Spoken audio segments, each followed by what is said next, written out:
Sefarad presenta Magazine Sefaradí.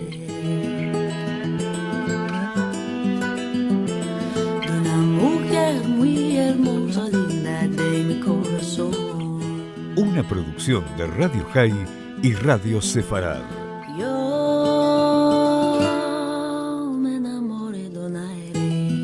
Con la conducción de Marcelo Benveniste. Linda de mi corazón.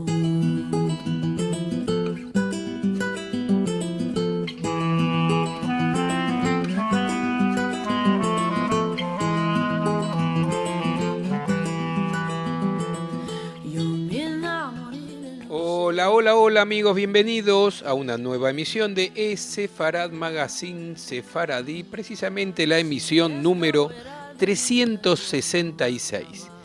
Esta emisión incluye la tercera parte de lo que venimos contando de la historia de la comunidad judía de Salónica, quizás una de las más emblemáticas de las comunidades sefaradíes del periodo que va entre la expulsión de los judíos de España y hasta casi la destrucción durante la Segunda Guerra Mundial, aun cuando, como ya dijimos, la presencia judía en Salónica comenzó mucho antes y ha sobrevivido, aunque con mucha menos presencia, pero en forma pujante, hasta el día de hoy. Quienes quieran escuchar los dos programas anteriores, las dos primeras partes de esta historia, que tendrá en total 4 partes, lo pueden hacer en el sitio de radiosefarad.com. Esta tercera parte nos encuentra ya en el siglo XX y, por supuesto, se vienen tiempos muy difíciles para los judíos de Salónica. Gentil galant de France, si à la guerre allez, je vous prie s'il vous plaise, mon ami saluez. El 28 de octubre de 1940, Italia decidió invadir Grecia tras haber rechazado su ultimátum el dictador griego Ioannis Metaxas. Le siguió la batalla de Grecia. Aunque la nación helena resistió con éxito las primeras ofensivas italianas, hasta marzo de 1941, el 6 de abril fue invadida por Alemania y rápidamente conquistada. Los judíos participaron en las campañas militares.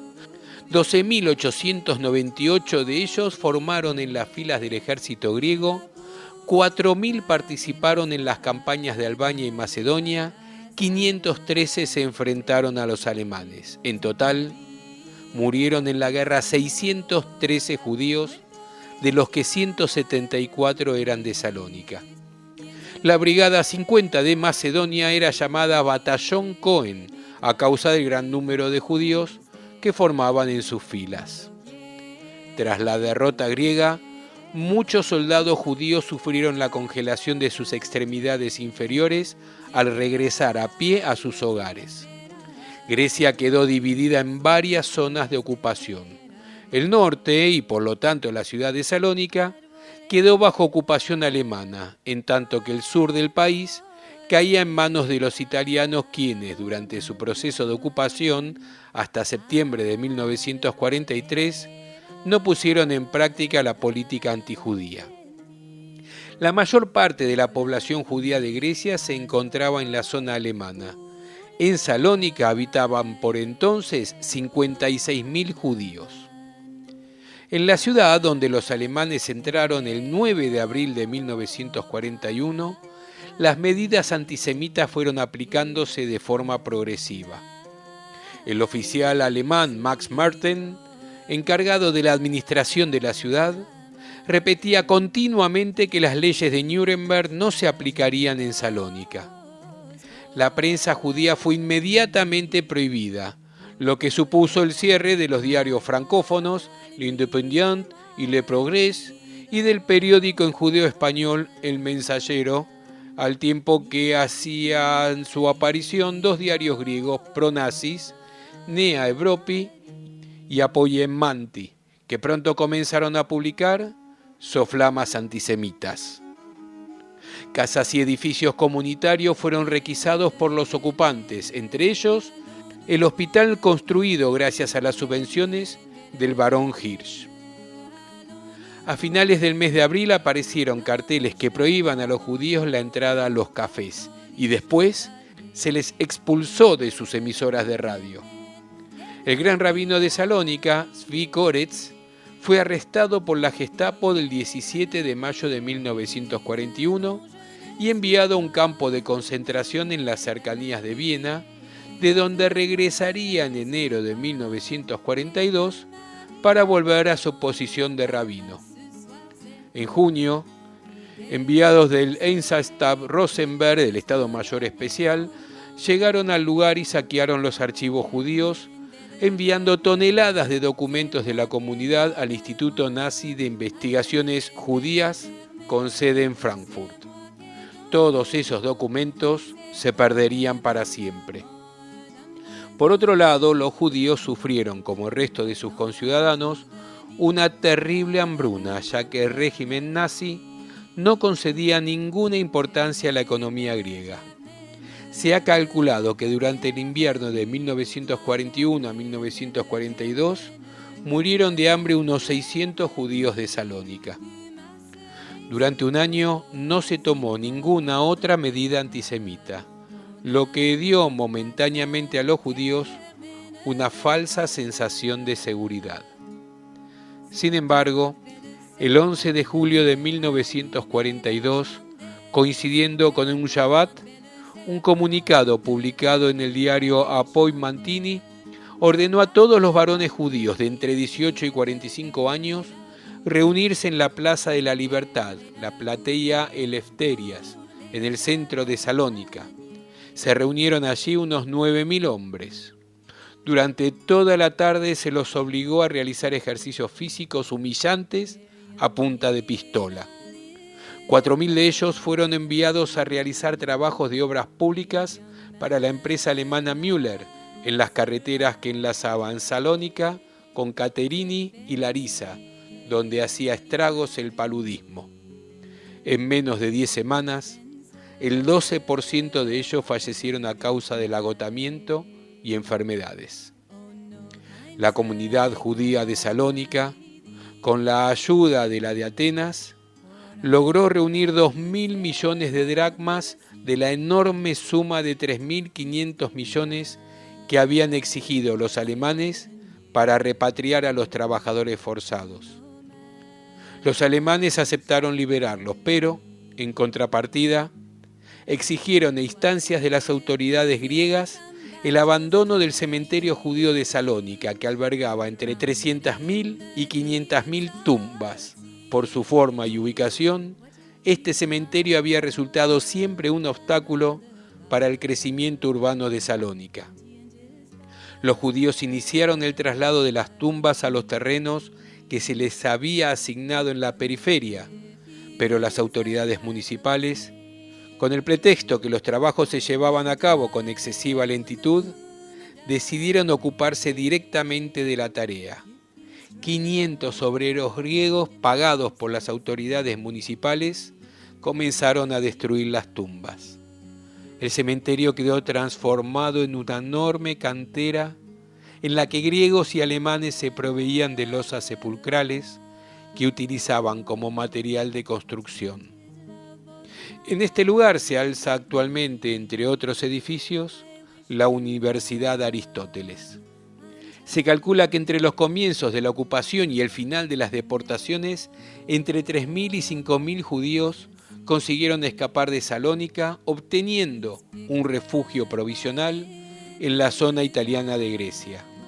Entre ellos, 800 tenían nacionalidad italiana y fueron protegidos durante el período de ocupación por las autoridades consulares de aquel país. 800 judíos se unieron al maquis en las montañas de Macedonia, en el ELAS, el Ejército Popular de Liberación Nacional, de ideología comunista.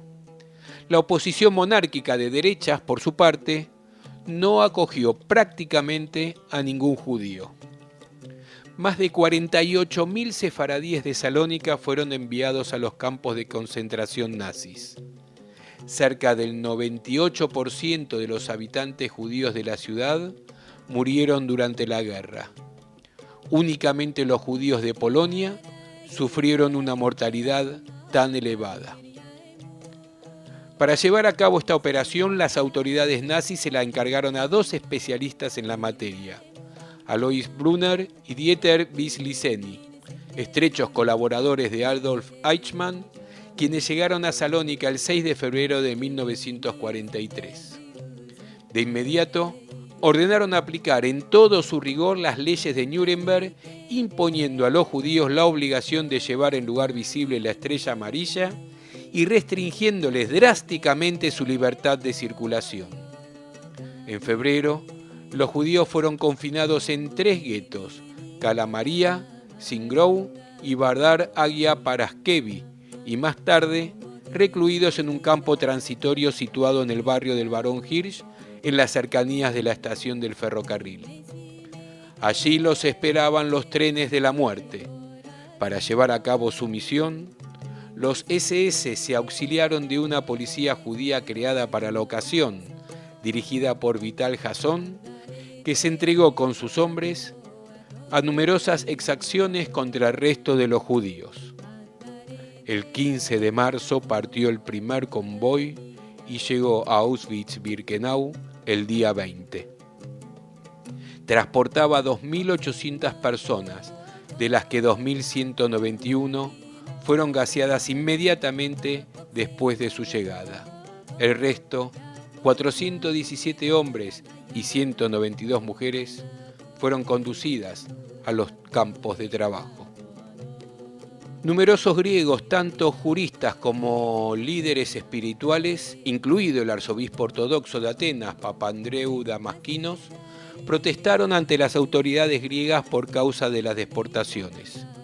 El gobierno colaboracionista hizo tímidos intentos de mediar ante los alemanes que no dieron ningún resultado. Los esfuerzos del gran rabino Koretz, que presidía el Judenrat de la ciudad, desde la puesta en libertad de los ocupantes en septiembre de 1492, por obtener la liberación de al menos algunos de los deportados, tampoco fueron coronados por el éxito. De hecho, Koretz sería arrestado en agosto y deportado él mismo a Bergen-Belsen poco después de su entrevista con el primer ministro títere Ioannis Rallis. Más resultado obtuvieron las gestiones de las autoridades consulares de España e Italia para salvar a los judíos de sus respectivas nacionalidades. En 1943 había en Salónica 511 judíos de nacionalidad española, resultado de la política de concordia del gobierno español hacia la comunidad sefaradí durante los años 20. Gracias a los esfuerzos del cónsul español en Atenas, Sebastián Romero Radigales, 150 de ellos pudieron refugiarse en la zona de ocupación italiana. También el cónsul italiano, Guelfo Zamboni, tuvo éxito en sus gestiones y logró que unas 750 personas se trasladaran al sur de Grecia. Los trenes de la muerte continuaron saliendo de Salónica a lo largo de la primavera y el verano de 1943. La población judía de la ciudad era tan numerosa que la deportación se prolongó por espacio de varios meses. El punto principal de destino fue el campo de Auschwitz-Birkenau, hacia el que partieron un total de 18 convoys. La cifra total de deportados a este campo desde Salónica, según un reciente informe, fue de 48.233. El último de los trenes llegó a su destino el 18 de agosto. En agosto partió un tren con destino al campo de concentración de Bergen-Belsen, en el que viajaba el gran rabino Zvi Koretz y otros notables de la ciudad, que permanecieron internados en el campo bajo condiciones relativamente benignas. En ese mismo convoy se hallaban 367 judíos que, protegidos por su nacionalidad española y gracias a las gestiones del cónsul español, conocieron un destino singular. De Bergen-Belsen fueron trasladados a Barcelona, luego a Marruecos, y algunos lograron finalmente trasladarse al mandato británico de Palestina. Se han aducido varias razones para explicar esta hecatombe que contrasta fuertemente con lo ocurrido en Atenas, donde una gran parte de los judíos logró escapar a la muerte. Por una parte, la actitud del Judenrat y sobre todo de su principal dirigente, el gran rabino de Salónica, Zvi Koretz, ha sido muy criticada. Se le ha reprochado que aplicase dócilmente las directivas nazis, despreciando los temores de los judíos en lo concerniente a su traslado a Polonia, cuando él, de nacionalidad austríaca y por tanto de lengua materna alemana, estaba supuestamente bien informado de lo que iba a ocurrir.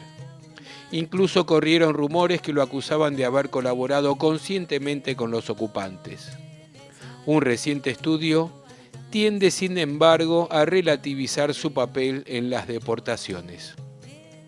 Otro factor fue la solidaridad de quienes dieron prueba las familias que rehusaban separarse ante las deportaciones.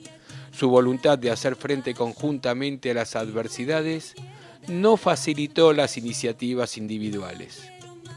Se ha destacado también que a los judíos le era difícil esconderse a causa de su desconocimiento de la lengua griega, que les había sido impuesta en fecha relativamente reciente, ya que fue en 1913 cuando Salónica se incorporó a Grecia. Además, el gran tamaño de la comunidad limitaba sus posibilidades de confundirse con la población griega ortodoxa, como ocurrió con Atenas. Existía además un latente antisemitismo en una parte de la población griega, especialmente entre quienes había debido huir de Asia Menor tras el intercambio de poblaciones entre Grecia y Turquía. Llegados en masa a Salónica, estos inmigrantes se habían visto excluidos del sistema económico y algunos veían con recelo y hostilidad a la población judía, a menudo más rica, que relacionaban con el antiguo poder otomano. Sin embargo, el Yad Vashem ha distinguido a 265 griegos como justos entre las naciones, la misma proporción que entre la población francesa. En Auschwitz-Birkenau, unos 37.000 saloniquíes, es decir, alrededor de un 77% de los deportados, fueron gaseados nada más al llegar, sobre todo mujeres, niños y personas de edad. Cerca de un 25% de los experimentos con judíos tuvieron como víctimas a judíos griegos, especialmente de Salónica. Estos experimentos incluían atrocidades tales como la castración de los hombres y la implantación de cáncer cervical a las mujeres. La mayor parte de los gemelos perecieron víctimas de crímenes atroces. El resto de los judíos de Salónica fueron obligados a trabajar en los campos. Durante los años 1943 y 44 representaban una parte importante de la mano de obra de Auschwitz-Birkenau, que era de alrededor de 11.000 personas. A causa de su desconocimiento del yiddish, gran número de ellos fueron enviados a limpiar los escombros del gueto de Varsovia en agosto de 1943 para construir allí un campo de concentración. Entre los 1.000 salonicenses que fueron empleados en esta labor, unos 20 lograron escapar del gueto por las alcantarillas y unirse al grupo polaco comunista de resistencia Armia Ludowa. Numerosos judíos de Salónica fueron también integrados en los Sonderkommandos. El 7 de octubre de 1944 llevaron a cabo un levantamiento planeado de antemano, tomando por asalto los hornos crematorios y matando a una veintena de guardias. Se lanzó una bomba en el horno crematorio 3 que destruyó el edificio.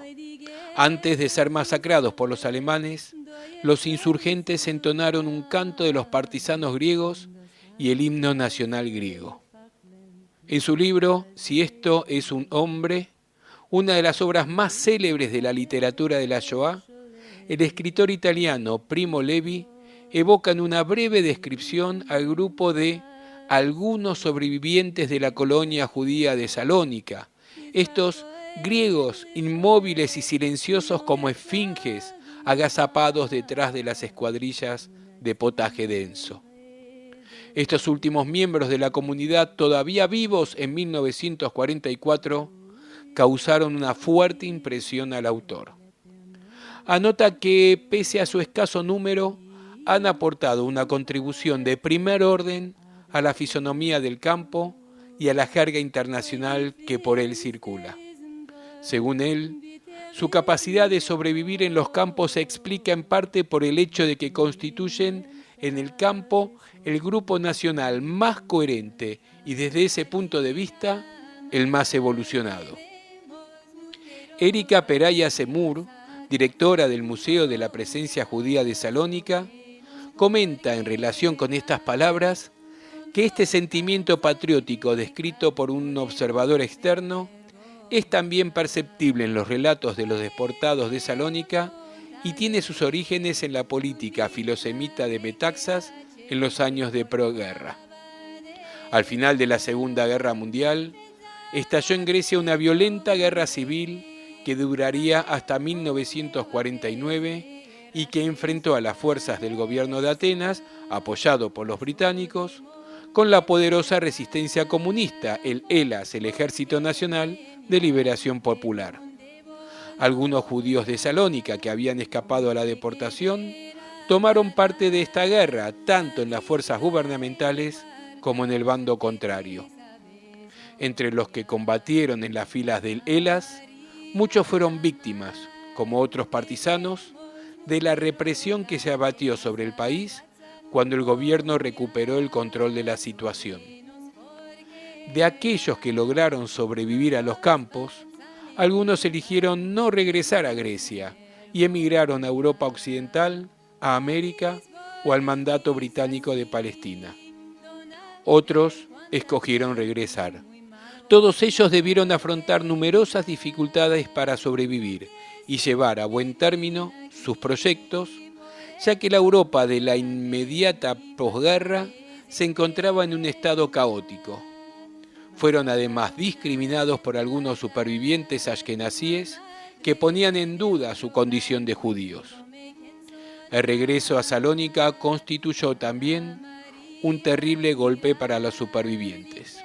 Pero, de lo que fue de la vida de estos saloniquíes sobrevivientes, los que fueron a la tierra de Israel, los que volvieron a Salónica y los que fueron a otros países, de todos ellos y cómo siguió la historia, es de lo que vamos a hablar en nuestro próximo programa Magazine Sefaradí, donde recorreremos la cuarta y última parte de esta historia de la comunidad judía de Salónica que está viva y es reciente. Podemos envergonhar.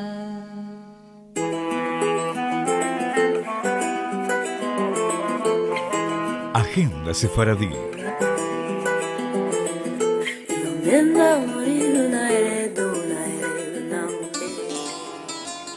Sefarad anuncia una nueva partida de la ruta por las juderías de España y Portugal, acompañados por Liliana y Marcelo Benveniste, del 5 al 19 de octubre de 2018 en un viaje grupal inolvidable. Este viaje por las juderías de España y Portugal es un encuentro con la historia y las raíces de los judíos sefaradíes, cuidadosamente diseñado por Sefarad en un recorrido organizado por Sefarad y el Departamento de Raíces y Rutas de Ofakim, la agencia especializada israelí. Esta propuesta de viaje por las juderías nos permitirá conocer más sobre los judíos sefaradíes, sus particulares costumbres y su relación con otras culturas en España y Portugal, así como la actualidad de las comunidades judías en estos países y la experiencia espiritual y vivencial que nos brinda el transitar por estos históricos lugares. El itinerario se realizará durante 14 días saliendo desde Madrid, o sea que está accesible para llegar desde cualquier parte del mundo en un bus especialmente destinado al grupo, visitando Madrid, Segovia, Arbás, Belmonte, Trancoso, Porto, Aveiro, Coimbra, Castelo de Vide, Tomar, Lisboa, Sevilla, Córdoba, Granada, Consuegra y Toledo para finalizar el recorrido regresando a Madrid en un tour que incluye todos hoteles excelentes de 4 estrellas, autobús a disposición del grupo durante todo el itinerario, entradas a sitios y espectáculos que están indicados en el programa, guías expertos, dijimos, Liliana y Marcelo Benveniste. Yo les puedo asegurar que van a tener un tour que no pueden hacer con nadie más, además de los guías locales en España y Portugal y encuentros con personalidades. Quienes quieran más información la pueden obtener en sfarad@sfarad.com o al teléfono, si llaman desde la ciudad de Buenos Aires, el celular 2783 4308, si llaman desde el exterior, más 54 911 2783 4308, o como siempre nos escriben, nos buscan en nuestro portal en sfarad.com y allí encontrarán toda la información, además que ya estaremos diciendo la fecha de una reunión informativa. Así que apurarse, anotarse, que además las vacantes son limitadas. Tú eras hermana mía.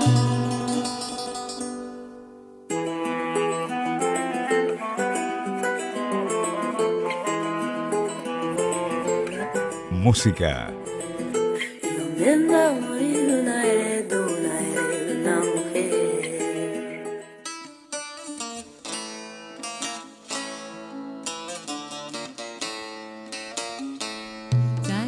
Vamos a terminar el magazine sefaradí de hoy con un tema del disco Primavera en Salónica de Judith Cohen, cuya música nos acompañó a lo largo de todo el programa de hoy. Y lo vamos a hacer con uno de los temas más lindos del repertorio llamado Minush. Yo soy Marcelo Benveniste y los espero dentro de 7 días en un nuevo Sefarad Magazine Sefaradí, como siempre a lo largo de todo el viernes en radiosefarad.com.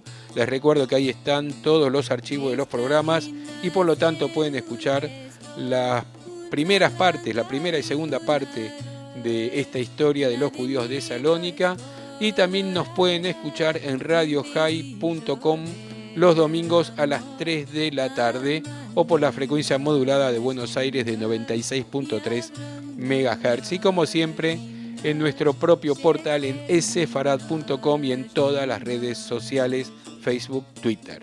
Aquí está Judith Cohen y del disco Primavera en Salónica, Minush. Semanada buena. Flecha de oro echar ande caer mi mazal alman minosh minosh janon minosh minosh yavrum minosh minosh. No me veas a María, mis caras eran con jazz, el amor y la sastrería me truchó en ese jal. Aman minosh minosh yavrum minosh minosh janon minosh minosh. No me miras que canto y bailo, es que no quiero llorar, o de bueno o de malo, el tiempo que